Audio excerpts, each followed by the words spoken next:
Hey everybody, welcome back. My name is Abby. I'm with Fitness is Medicine.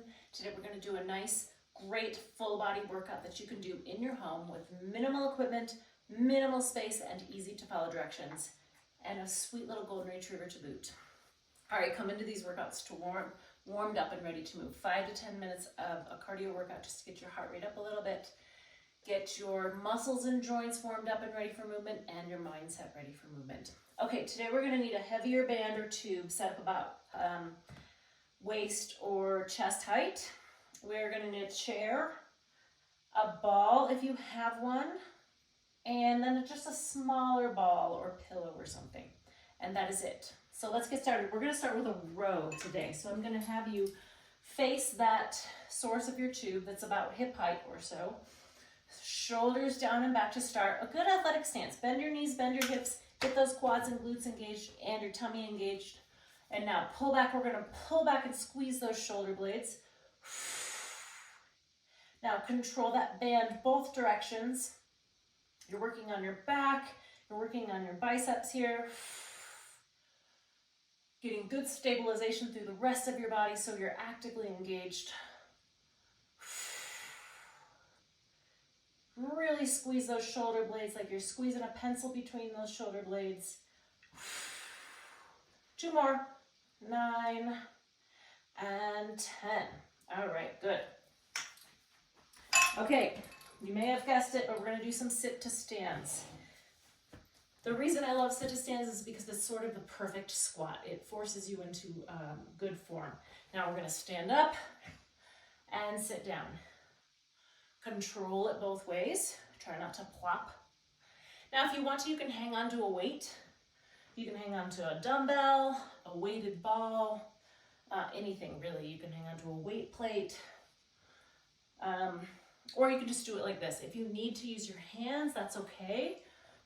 But really push to try to get stronger so you don't have to use those hands. Use those legs. Our leg muscles are so vitally important for balance, for fall prevention, for, getting you around in the world, keeping you active, keeping you engaged in your community. 2 more. And keeping you enjoying the things that you love to do. Let's do 1 more for good measure. And rest. Good. Okay, I'm going to get my chair up and out of my way. And we're going to do some punches, so you don't need any equipment for this. I want your feet nice and wide. Again, knees and hips bent a little bit, your lower body engaged, tummy engaged. Hands right here. We're going to punch up, across, down, and down. All right, ready? So you can start with just the motion. And then as you get into it, up, down, down. You can punch it a little harder. Give it a good jab. Make those shoulders work. 6. Whoops, this is 6. 7. Breathe. Keep your tummy nice and tight. Down, down, up, down, down. And rest. Good. Next time you do those, start going down first and then up. And then for the last one, punch opposite. So start with your left if you started with your right. Just mix it up a little bit. It makes your brain work a little bit harder. It makes your muscles work a little bit differently. All right, Baloo, time for you to move again. Come on.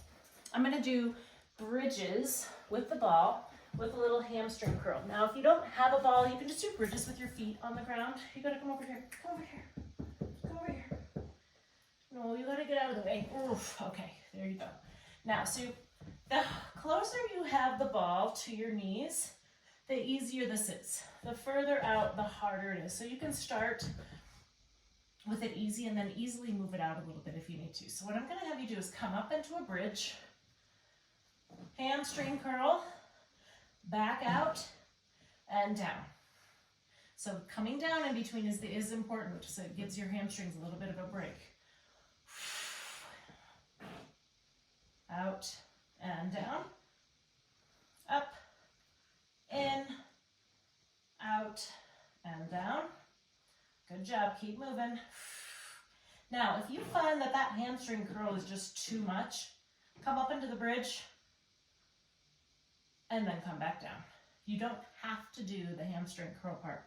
You can come up into the bridge and come back down. And again, if you need to, you can put that ball closer to your knees and it's a lot easier. You've shortened that lever.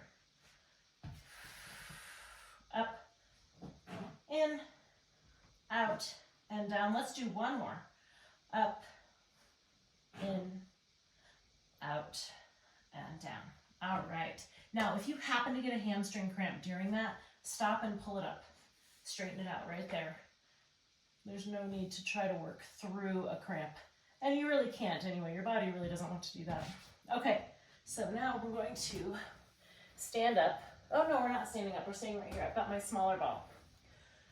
You're gonna stay on your back. We're gonna take this ball or pillow or maybe a balance disc or something that you can hang on to. And we're gonna put it overhead.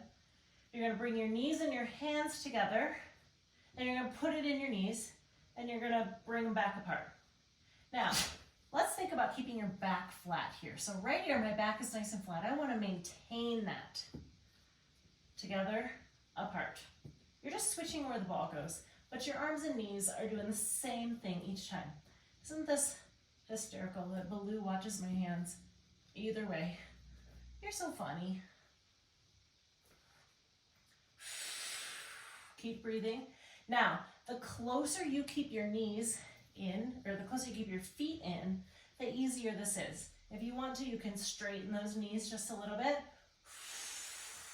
But that's only if your back feels good and you're able to maintain that flatness. And rest. Okay, good. Let's see, we've got one more. We're gonna stand up. So we've been on your back for a little bit. Sit right here for a second. Make sure you don't stand up and get lightheaded or dizzy. You want your blood pressure to normalize. Flip over onto your hands and knees. Come up to this point. Let your blood pressure normalize. Make sure you're not feeling lightheaded or dizzy here. And then go ahead and stand up. Okay, so take that transition time slowly. If you still need a minute, take it. I'd rather have you make sure you're ready to move on to the next exercise and you're not feeling any lightheaded or dizzy. Take a drink of water if you need it. Okay, we're gonna end with a balance exercise. So we're gonna have you stand on one foot. Now do this next to a counter or something sturdy, maybe a wall. I'm gonna have you go forward and back. So you're not touching anything, it's just like a little kick. Kick forward, kick back. Now I'm not really leaning forward or back, so it's just my leg doing the work here. Forward, back. Now this leg is really working hard to stabilize. When my weight shifts a little bit, forward, back, keeping those hips level.